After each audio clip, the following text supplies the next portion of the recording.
What's going on, everyone? So yesterday we saw the Chicago Bulls and Patrick Beverley, who was running and chirping about the Lakers missing the playoffs and all that stuff. And it's funny that now he's at home sitting on his couch. But with the Chicago Bulls losing, it brings great news to the Lakers. And not because Patrick Beverley is sitting at home on his couch, but because the Lakers officially have the 17th pick locked up. And on top of that, New Orleans Pelicans lose the pick swap. And for those that don't understand, because I have gotten comments and I've seen people kind of question what really happens now. So the Lakers had traded a pick to the New Orleans Pelicans, part of the Anthony Davis deal, and that pick was a swap. So let's say the Lakers ended up with the 10th pick and the Pelicans ended up with the 12th pick.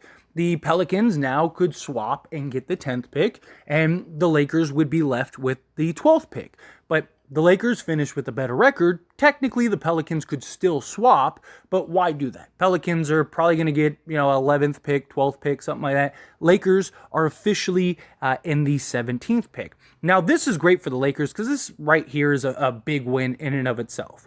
Earlier in the season, the Pelicans were in first place. Even like the first of the year, they were only like a game out of first. And now they're completely out of the playoffs. They missed the playoffs entirely, and the Lakers are ready to face their first round matchup against the Memphis Grizzlies tomorrow. It's just how quickly things can change. And it's really beautiful, right? It's funny to just see where we were and to where we have gone. And whatever the outcome is with this Lakers run, whether they get eliminated in the first round, second round, win the NBA championship, whatever, we now know that the Lakers have their pick locked up and they can start scouting. And, our scouting department has been incredible when it comes to draft picks. The Lakers could also use that pick to end up trading to maybe go get a piece or two, or they could make the selection. And the Lakers have the Dennis Schroeder pick, which is the 17th pick. Not saying Dennis was picked 17th, but his number, 17, right?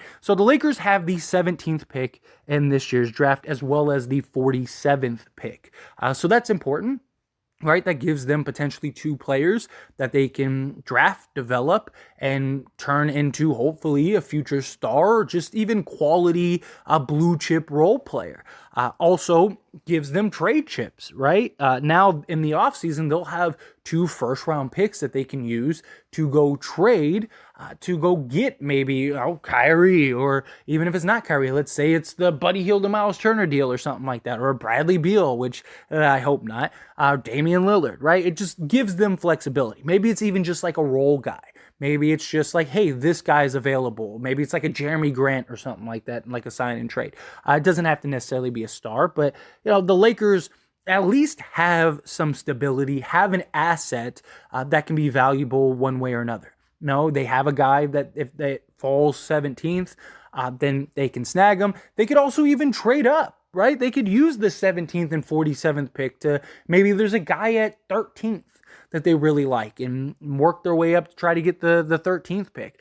This just puts the Lakers in a position where they don't have to buy a pick. They still can if they need to or they want to, but now they can go and focus on, okay, well, who's the guys in the second round that we really like, and who are the guys in the first round, top 20, that we really think are great. And based on numerous experts and stuff, that this is supposed to be a very deep draft. And it looks like it. If you followed the talent in this year's draft, it looks like there's 15 to 20 guys deep.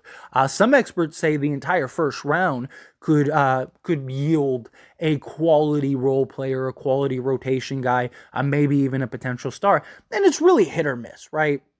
You see all kinds of guys that are drafted even in the second round. Look at guys like Draymond. You get those guys that are drafted super late and turn out to be studs. You get guys that are undrafted. Look at Austin Reeves. Look at the player he's emerged into. Not saying that he's a star, but he's arguably a blue chip rotation role player level guy. And he was an undrafted player. Guys like Alex Caruso. There's all kinds of stuff that you can find undrafted in the second round, in the first round. The Lakers have been absolute home runs all across the board. Name me a pick that they've really missed on as far as value goes, right? Lonzo maybe just because of his injury history, but they used Lonzo to go get Anthony Davis. So it's just no matter, when you look at all the guys that the Lakers have drafted over the years, like Josh Hart has been great, Julius Randle, Brandon Ingram's been solid. You have Alex Caruso, Austin Reeves. You have all these guys who just the Lakers have done a really good job of scouting them. Even guys like Larry Nance. Larry Nance has been a valuable piece on multiple teams. Again, another role guy, but think of where the Lakers drafted him. So that's what the Lakers are going to be putting, pen to paper and start trying to find and work these guys out. But to go from a 0.2% chance of making the playoffs to now we are in the playoffs. We have the 17th pick in the draft and the 47th pick in the draft with flexibility, right? We have a bunch of tradable contracts now if we wanted to. I mean, you could package like Malik Beasley, Mo Bamba. They even gave Shaquille Harrison an extra year on his deal, non-guaranteed. So Lakers have like 30 plus million in salary that they can trade, plus the 125% rule. So they could get to like 40 million, 45 million. You could go get a player or two and add and still keep your core, right? And I'm just throwing this out there. I'm not saying that they will or they should, but Damian Lillard, let's say you could go trade. If you could swap D'Angelo Russell and Malik Beasley for Damian Lillard, wouldn't you? Imagine if you could have Damian Lillard, Anthony Davis, LeBron James, Jared Vanderbilt, Austin Reeves, Rui Hachimura. Basically, you'd have the exact same team. You're just adding Damian Lillard to it. Like, why wouldn't you do that? It's the position the Lakers are in now. They have draft picks that they can use to go make deals and go make trades. They have players that they can use to go make deals, go make trades that are all expiring. So those have value, whether it's in the offseason or the trade deadline. We're going to be able to dive into all the different players that could potentially land for the Lakers that the Lakers could go seek out. Do they move up in the draft? Do they move back? Right? Maybe there's a guy at the 20th pick that they like, and they can get a second round pick plus the 17th pick to get to the 20th. And it's like, here, now we got another tradable asset. There's just so much potential that the Lakers have that's just really, it's awesome. It's awesome for the Lakers to be in this position. We got the playoff run first. That's most important, right? You got the Memphis Grizzlies. Let's get the job done there. Let's beat them and advance and have a deep playoff run. Whether we win the championship or not, I'd love to at least get close. I'd love to at least get to the Western Conference. But if we get there, I think we have a real shot. I really do. And I think the Lakers have a real shot regardless. I really think we're going to win this Memphis matchup in 6 games. But we'll dive into that. I'm going to do my full deep dive and breakdown into that whole thing coming up here shortly. But it's just a beautiful thing to think of where we were to where we're at now, potentially going and get number 18. I think that this team is in more than well enough position to get number 18, and it's just such a bright future. Even if the Lakers lose, let's say they do lose in the first round, just think of where we started to where we're at, and we'll have this team for an entire offseason, training camp, preseason, and regular season. We ended up finishing with one of the best records in the league without Anthony Davis and LeBron James for most of the season. Had a top offense, a top defense. We're going to have flexibility and assets to maybe upgrade certain pieces if we need to. And you're telling me you don't think that the Lakers can be a contender again next year and be one of the top teams in the West? The Lakers are probably, bare minimum, are probably the 4th or 5th seed. I mean, realistically, they're probably the 4th or 5th seed. And you can make an argument that they probably have the potential to get the 1st or 2nd seed, but you're probably next season, you're still going to lose LeBron James for several games, and you're going to lose Anthony Davis for several games.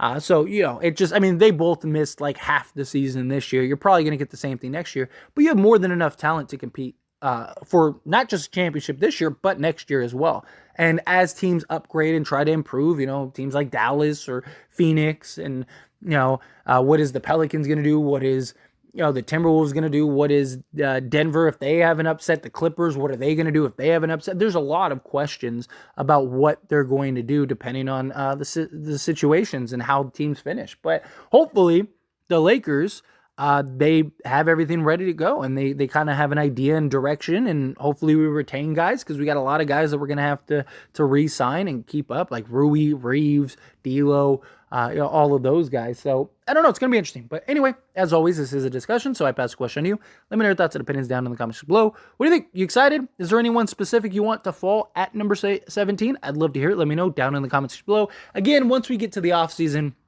closer to the draft, I'll start breaking down players and we'll start having those conversations. But I'd love to hear early thoughts.